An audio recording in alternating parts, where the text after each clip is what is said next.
अभी हम जयराम के घर के पिछले हिस्से में है और अब देख सकते हैं पीछे एक छोटा सा खलिहान है और ये जो बाड़ी है और बाड़ी के बगल में बिचाली जो कि या तो पशु को भविष्य में खिलाने के लिए रखा गया हो या फिर इसे संवार कर रखा जाता है ताकि ऐसे समय में जलावन का काम आ सके जब जलावन की कमी होती है। और ये सामने जो आप घर देख रहे हैं जो कि अभी भी खपरेल घर है, खपरेल घर यानी कि ज़मीन से जुड़ाव। फिलहाल सामने में एक जो बुज़ुर्ग व्यक्ति को आप देख रहे हैं ये जयराम के चाचा हैं और उम्र अधिक होने की वजह से अभी इन्हें आँख से भी बहुत कम दिखता है, संभवतः बचपन से ही ये नहीं देख पाते हैं।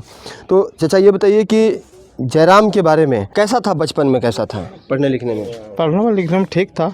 शक्ति स्कूल से हम इसको बहाली किए, वहाँ से पढ़ाई लिखाई स्टार्ट किए वहीं से और पढ़ते पढ़ते अपना PhD करवा दिया। और क्या थोड़ा सा जयराम के पापा के बारे में बताइए कि जब वो झारखंड आंदोलन से जुड़े हुए थे तो किस तरह की समस्याएं उन्हें झेलनी पड़ती थी? बहुत ख़राब। 1982 से लगा, 93 में एक्सपायर कर गया। उसका माथा में चोट लग गया, मार हो गया, एक्सपायर हो गया। क्या नाम था आपके भाई साहब का? स्वर्गीय कृष्ण प्रसाद महतो। तो झारखंड आंदोलन में जब वो लोग जाते थे घर से बाहर तो आप लोगों को डर लगा रहता था कि कहीं कुछ हो ना जाए? हाँ, तो डर तो ज़रूर लगता है कि हम जी घर का कोई आदमी नहीं है, अकेला आदमी है। हम भी अकेले पड़े हैं। जब वो चल गया तो हम अकेले पड़े हैं। और क्या, संघर्ष बहुत करना पड़ा होगा? हाँ, संघर्ष तो करना पड़ता, क्या कर रहे हैं। अच्छा, शुरू से हमको ऐसा ही दबाव चलते आ रहा है।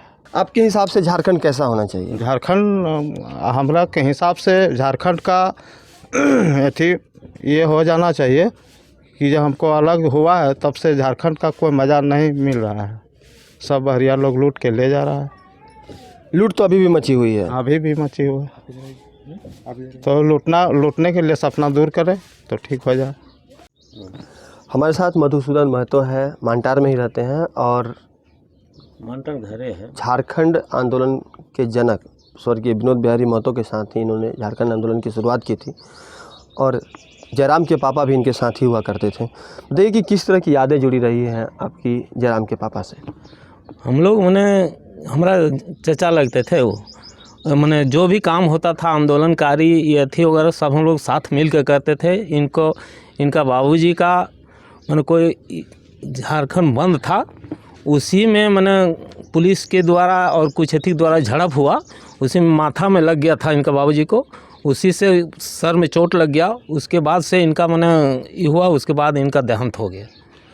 उस वक्त इलाज की वैसी व्यवस्था आसपास में नहीं थी या फिर पता नहीं चल पाया या उस दर्द को आप लोगों ने हल्के में ले लिया था? नहीं, उस टाइम इलाज का व्यवस्था नहीं था और हल्का में कहने का मतलब हल्का में भी लिए। उसके बाद ये जो करके ये सबा अहमद जो है ना, उनका डॉक्टर सबा अहमद जो यहाँ का MLA हुआ करते थे, वो कुछ इलाज किए लेकिन वो भी अपना स्तर से किए। वो डॉक्टर और MLA दोनों थे तो अपना स्तर से किए, जो पूरा नहीं हो पाया।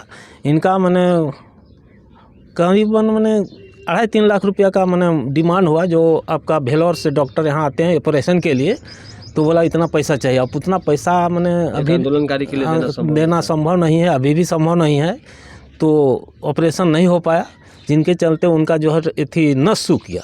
एक चीज़ और बताइए, जिस वक्त आंदोलन कर रहे थे और पुलिस से आप लोगों की लुका छिपी वाला खेल होता था, कभी अगर मान लीजिए पुलिस के हाथ में पड़ गया तो पिटाई भी होती थी? हाँ, पिटाई तो होती थी लेकिन हम लोग पढ़े नहीं, हम लोग बच के ही निकल जाते थे। किस तरह के झारखंड का सपना आप लोग अभी तक लिए हुए हैं? देखिए, अभी तो 1932 का खतियान जब तक हम लोग का बन नहीं जाता है तब तक जितना भी हम लोग का यहाँ बच्चा लोग है, इन लोग का भविष्य अंधर में है। और जिस तरह का हेमंत सोरेन जी बोले थे मुख्यमंत्री, तो उसमें जा कर के कहने का मतलब फिर वो पलट गए। इसमें हम लोग को बहुत ज़्यादा दुख हुआ है। अब इसमें जो हम लोग को फिर से नए सिरे से हम लोग को आंदोलन खड़ा करना होगा। हम तो एक बुजुर्ग हो गए हैं लेकिन बच्चा लोग को जो हमारा ये है, उन लोग से हम यही आह्वान करना चाहते हैं कि नए सिरे से फिर आंदोलन को हम लोग को उठाना होगा। दूसरी बात यह है कि हम लोग का आर्थिक स्थिति तो आप जान ही रहे हैं। आंदोलन करने के लिए आपका धन की आवश्यकता, धन की अवस्था होता है। अब धन ये जो है हम लोग चंदा करके कितना कर पाएंगे। फिर भी हम लोग पूरा कोशिश कर रहे हैं कि आगे बढ़ाएं।